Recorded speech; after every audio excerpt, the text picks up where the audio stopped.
Hi, this is Dr. Lisa Oldson, physician and founder of Smart Weight Loss Coaching. I'd like to briefly say thank you so much to our regular listeners who follow the show and tune in every week. My team and I are incredibly grateful that you take the time to listen in and also to share our show with those you care about. Truly, thank you. Also, if you're serious about wanting to lose weight, I'd love to see you increase your engagement with our podcast workbook. The workbook goes along with episodes number 1 through 50 and propels you to take action to create habits that will help you lose weight and transform your health. It's available through our website at smartweightlosscoaching.com.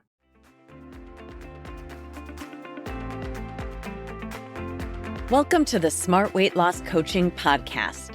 I'm Dr. Lisa Oldson, a board-certified weight loss medicine specialist and certified life coach. In this podcast, I'll share fresh insights and effective techniques for incorporating mindset, habit change, and proven science into your life. Are you ready to achieve sustainable weight loss, wellness, and longevity? Then let's jump in and lose weight the smart way.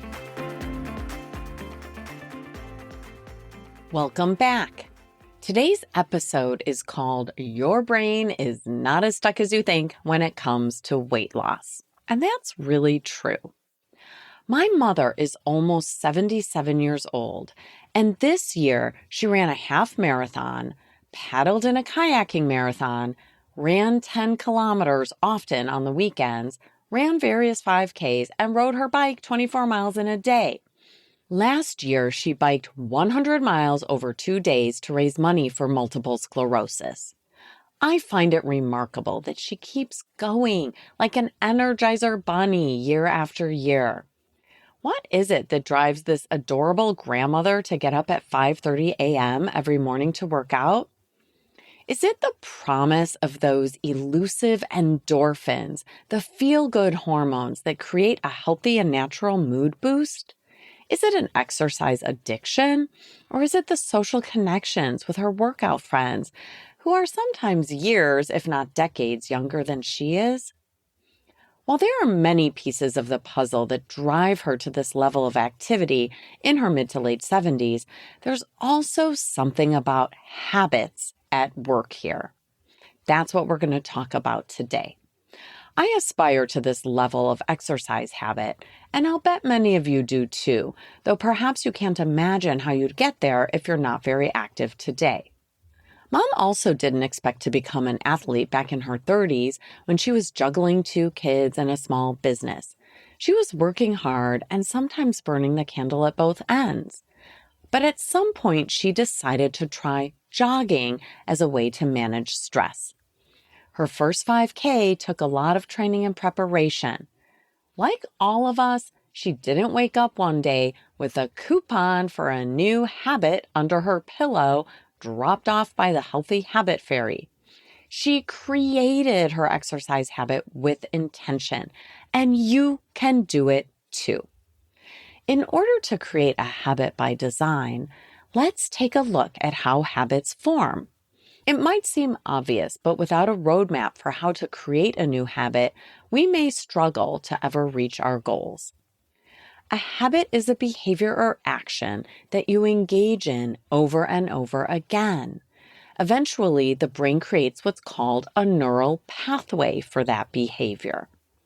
I like to think of it like creating a walking path through a forest. As you walk the same route over and over again, a path begins to develop. A dirt trail takes shape under your feet. As you continue to walk that same path over months, years, and even decades, the path becomes wider, deeper, and more firmly entrenched. There's no new growth of trees or bushes or other flora on the path.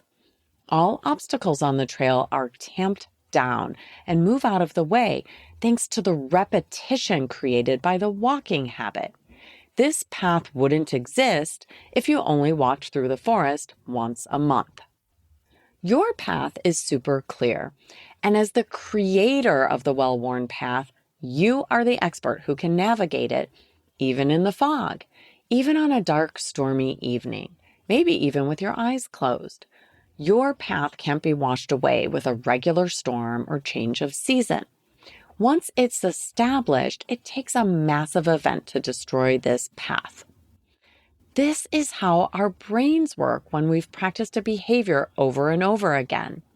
We create a pathway through our brain, a neural pathway. We head down the same path without having to think about it. It becomes automatic. There's no decision necessary, no negotiation. Congratulations! With repetition over time and plenty of patience, you've formed a habit. In the case of my mother, when she first wakes up, she doesn't decide in the moment whether or not she'll get up and put on her running shoes. That decision was made long ago.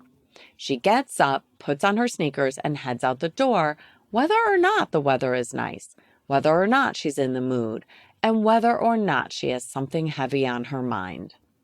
Like the Nike slogan, she doesn't argue with herself. The hidden motto in the background of her brain is, just do it. If you want to create a new habit, the first step is simply to make your plan. What do you want to do? How often can you repeat the behavior? How are you going to remind yourself, especially in the beginning? And how will you overcome your objections when your brain invites you to skip it this time? Here's the thing. Our brains like what's comfortable and familiar. That's why it's hard to break old habits and create new ones. If your habit is to wake up and scroll through social media for half an hour, your brain is going to resist getting up and going for a walk or a run. The job of your brain is to keep you comfortable, to avoid pain or discomfort. So as soon as you think, that sounds hard, your brain will invite you to skip it. And that's okay, nothing's gone wrong, but you don't have to listen to your brain's objections when you're trying to create a new habit. That's why we plan in advance how to coach ourselves when our brain rejects our new action. You can anticipate the pushback and pre-commit to hearing it, acknowledging it, and following your plan anyway. By the way, this applies whether you're trying to create an exercise habit, a writing habit, a meditation habit, or a bringing lunch to work habit.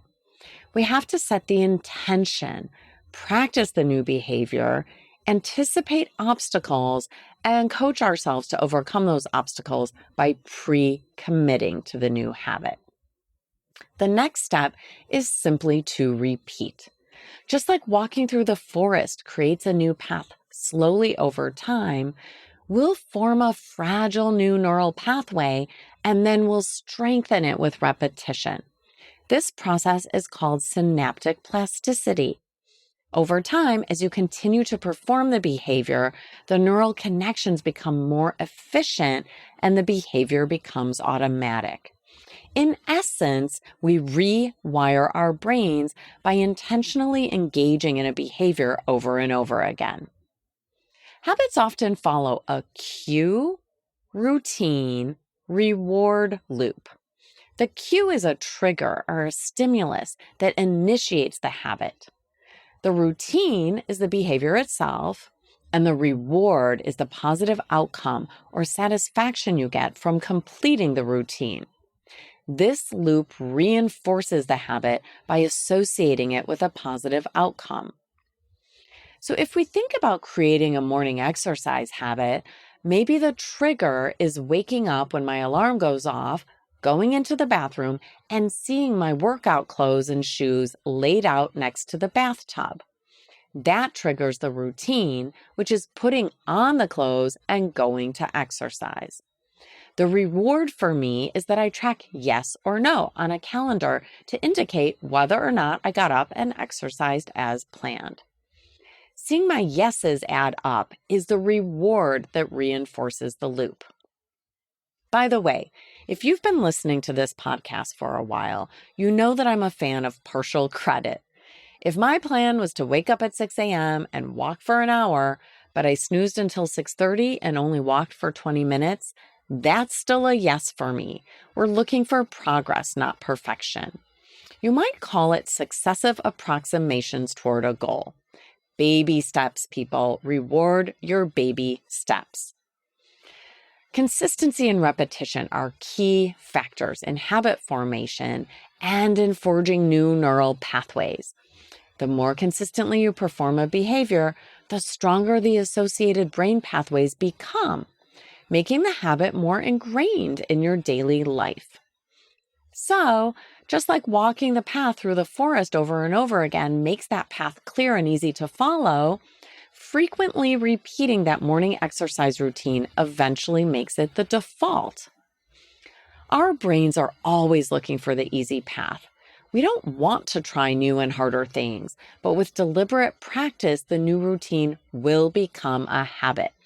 And then you'll realize that the thing you always dreamed of doing regularly is now on autopilot. It takes very little effort. One last habit change nugget for you. It's easier to create a habit if it's something you practice every day. Or maybe you practice it every Monday through Friday during your work week. Creating a habit that you only do once a week takes much longer and is easier to forget. Imagine that forest path and the way it can get blocked with new growth if people walk the path infrequently. As you think about your NBA for today, your next best action, I invite you to consider a new habit that you'd love to create. Set an intention, write it down, and then curate your specific plan to start forming a new neural pathway. Practice it over and over and over again until it becomes your default. Your brain will thank you. Thanks so much for listening. If you'd like more support during your smart weight loss journey, check out our group coaching program at smartweightlosscoaching.com. Until next time, stay well and stay smart.